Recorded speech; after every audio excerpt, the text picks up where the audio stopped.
Hello everybody, welcome back to another video, and today you're watching the second part of basically telling ghost stories. So today's tale, I will be telling you guys this story called Prison Break. I don't actually know what this story is about.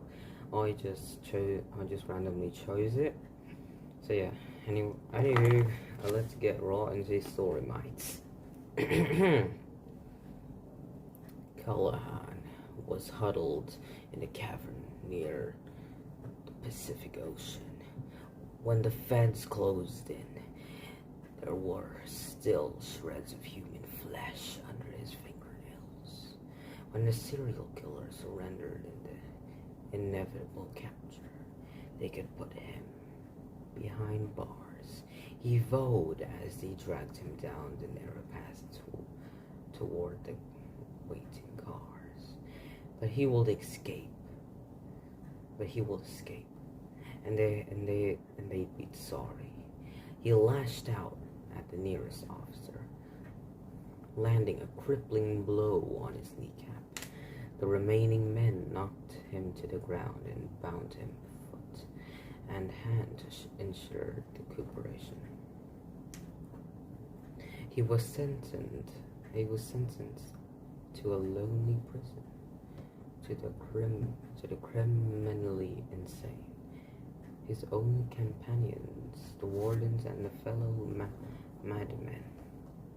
Over the next 17 years, Callahan spent every spare second planning his escape.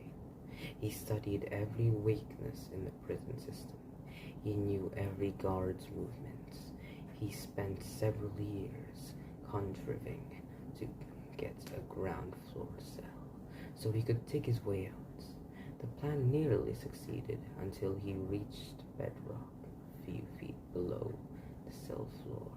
With every failed plan, his anger grew. He will escape this watch cell if it killed him. As the years passed, Callahan noticed that the one elderly prisoner, Old Ben, had become the general handyman and undertaker around the remote prison. It was Old Ben's job to put deceased prisoners into a pine coffin where they lay in a state overlaid in the prison chapel. The next morning, Old Ben and the warden would ride out to the cemetery a mile or so outside the prison gates and bury the deceased prisoner.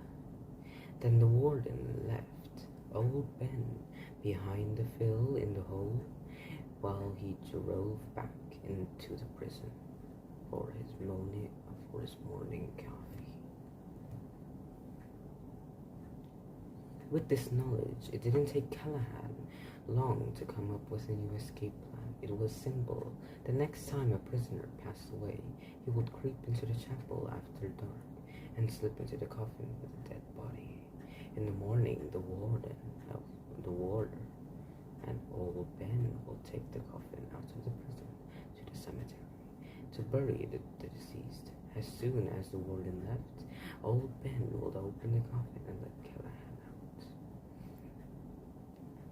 With no one the wiser, it didn't take serial killer long to befriend Old Ben and get the Undertaker to agree to help Callahan gain his freedom.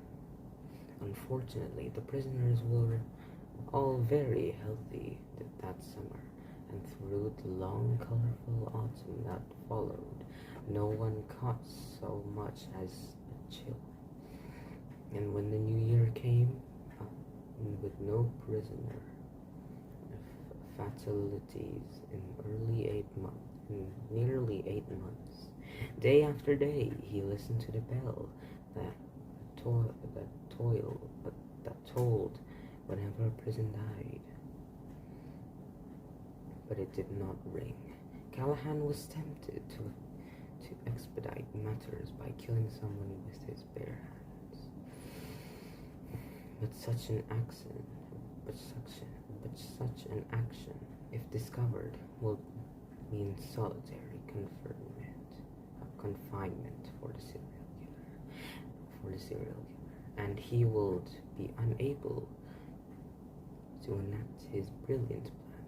So he waited and waited. It was late February when the expected bell tolled dolefully through the prison. Snow was falling in the yard where Callahan matched with his fellow prisoners during their daily exercise routine. But when the bell tolled, wonder who it is this time, muttered a burly man just ahead of Callahan. The serial killer, hands shaking with joy, would care less who it was. The time had come. Tomorrow he will be free. That night, Callahan entered the dark chapel and felt his way to the front. Yes, there was a coffin standing on the top of 2 pine benches. He lifted the lid, and smell of embalming chemicals filled his nostrils. He jerked back a little. Old Ben had done his job well. Callahan groped his way inside the coffin and lay down on the top of the insert side. Then he closed the lid. As he lay in the coffin waiting for dawn, the serial killer felt his skin begin to crawl.